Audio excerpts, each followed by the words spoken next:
Berikut adalah alat dan bahan yang digunakan dalam praktikum kali ini. Yang pertama ada gambar struktur alat pendengaran, kemudian ada lembar pengamatan, dan ada alat tulis. Telinga adalah bagian tubuh yang berperan dalam proses pendengaran. Proses ini dimulai dari gelombang suara yang ditangkap oleh daun telinga, diolah oleh organ lain di dalam telinga menjadi sinyal suara hingga dihantarkan ke otak. Selain itu, telinga juga berperan dalam menjaga keseimbangan tubuh. Adapun bagian-bagian dari telinga ini yaitu ada telinga luar, ada telinga tengah, dan juga ada telinga dalam. Telinga luar terdiri dari daun telinga dan juga saluran telinga. Telinga tengah terdiri dari gendang telinga, kemudian ada tulang martil, ada tulang landasan, dan juga ada tulang sanguri. Kemudian ada yang namanya saluran eustachius, dan terakhir ada telinga bagian dalam, yaitu terdiri dari rumah siput atau koklea, kemudian saraf pendengaran, dan juga 3 saluran setengah lingkaran. Nah, jadi telinga luar ini terdiri dari daun telinga dan juga saluran telinga ya, yang ini. Daun telinga itu dikenal juga dengan pina, merupakan satu-satunya organ pendengaran yang bisa dilihat tanpa menggunakan alat khusus. Organ pendengaran ini terdiri dari tulang rawan dan kulit. Dalam proses pendengaran, daun telinga ini berfungsi untuk menangkap gelombang suara dari lingkungan sekitar. Kemudian ada yang namanya saluran telinga ya.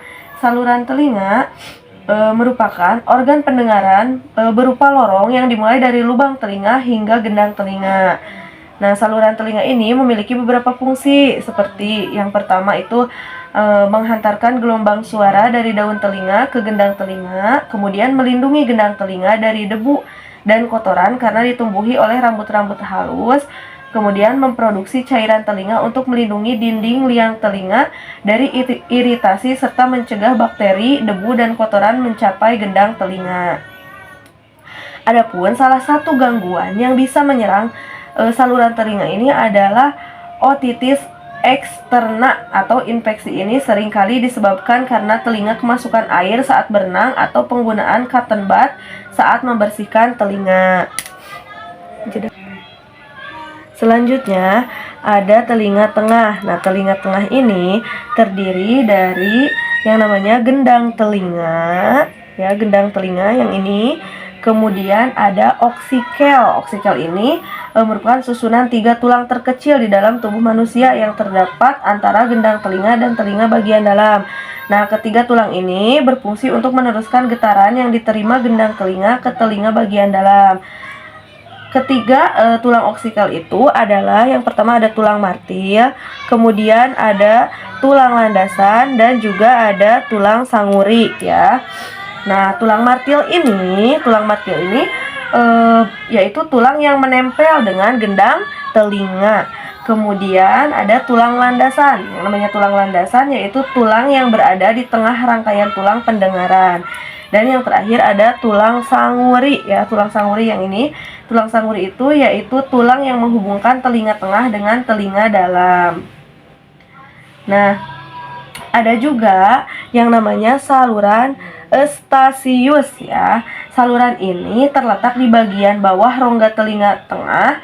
Saluran ini menghubungkan telinga tengah dengan rongga hidung dan bagian atas tenggorokan. Saluran ini berperan mengeluarkan lendir dari telinga tengah. Selain itu, saluran eustachius juga berfungsi untuk menjaga tekanan udara di dalam telinga, misalnya ketika sedang berada di dalam pesawat. Nah, yang terakhir ada telinga bagian dalam ya. Telinga bagian dalam ini berfungsi untuk mengubah getaran suara menjadi sinyal listrik yang akan dihantarkan ke otak, sehingga manusia bisa mendengar suara ya. Selain itu, bagian telinga ini juga berfungsi untuk mengatur keseimbangan tubuh. ada 3 organ di telinga bagian dalam, yaitu yang pertama ada rumah siput atau koklea, kemudian ada yang namanya saraf pendengaran atau vestibular, dan juga ada saluran setengah lingkaran ya. Yang ini ada 3 saluran setengah lingkaran. Nah, adapun masing-masing fungsinya, yang pertama yaitu ada koklea atau rumah siput, yaitu merupakan organ berbentuk mirip rumah siput ya, seperti ini, mirip rumah siput yang memiliki saraf pendengaran. Organ ini berfungsi untuk mengubah getaran suara menjadi sinyal listrik yang diteruskan ke otak. Koklea dapat mengalami kerusakan sehingga menyebabkan gangguan pendengaran. Sel rambut-rambut halus yang rusak tidak dapat diperbaiki dan pulih kembali, sehingga kerusakan di bagian telinga ini dapat menyebabkan tuli permanen atau yang biasa disebut tuli sensorineural. Ya. Kemudian yang kedua ada saraf pendengaran ya. Saraf pendengaran atau vestibular ini berfungsi untuk mengatur keseimbangan dan gerak lurus tubuh seperti maju, mundur, naik, dan turun. Dalam mengatur gerak dan keseimbangan tubuh, sel rambut akan mendeteksi gerakan cairan di dalam vestibular ketika tubuh bergerak. Nah, kemudian ada yang namanya 3 saluran setengah lingkaran ya, yang ini. Nah, ini sama seperti vestibular. Saluran setengah lingkaran ini berfungsi untuk mengatur keseimbangan dan juga gerak tubuh ya. Perbedaannya, saluran setengah lingkaran ini bertanggung jawab atas gerakan tubuh yang memutar dan yang tidak dalam garis lurus. Organ ini juga berfungsi untuk mengatur gerakan dan mendeteksi letak kepala. Saluran setengah lingkaran terdiri dari 3 saluran yang berisi cairan dan sel rambut. Saluran ini akan mengatur gerakan memutar tubuh melalui sel rambut dan cairan tersebut. Nah, itulah bagian-bagian dari struktur alat pendengaran pada manusia.